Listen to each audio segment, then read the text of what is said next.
একটি 23.3 মিটার দৈর্ঘ্যের তারকে এমনভাবে দুই ভাগে কাটা হয় যাতে করে এক অংশ অন্য অংশ অপেক্ষা 9.1 মিটার বড় হয়।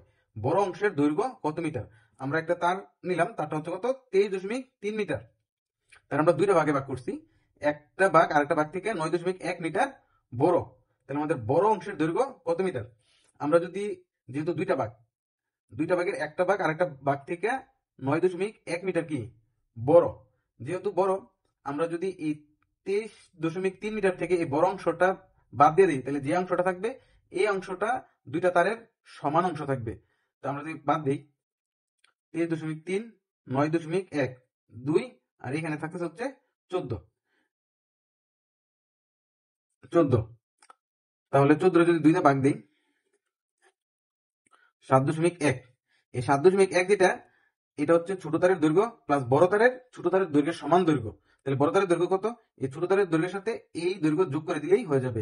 এই দৈর্ঘ্য যদি যোগ করি তাহলে 2 আর 7 আর 9 16, তাহলে আনসার হচ্ছে 16.2 metre.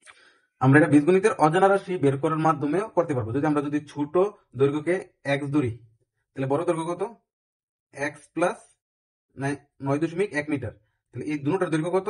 x plus 9.1 is equal to 23.3 metre. তাহলে এখানে হচ্ছে 2 বা 2x প্লাস 9.1 মিটার সমান সমান 23.3 মিটার, বা যেহেতু এটা যোগাকার আছে এই পাশে গেলে বিয়োগ হয়ে যাবে, বিয়োগ দিলে কত আসতেছে আমার? 14.2 মিটার, বা x ইজ ইকুয়াল টু 14 যেহেতু এটা গুণাকার আছে এদিক গেলে ভাগ হয়ে যাবে, তো ভাগ দিলে 7.1 মিটার। তাহলে আমার এটা হচ্ছে আমার কি ছোট রশির দৈর্ঘ্য বা ছোট তারের দৈর্ঘ্য। তাহলে বড় তারের দৈর্ঘ্য কত?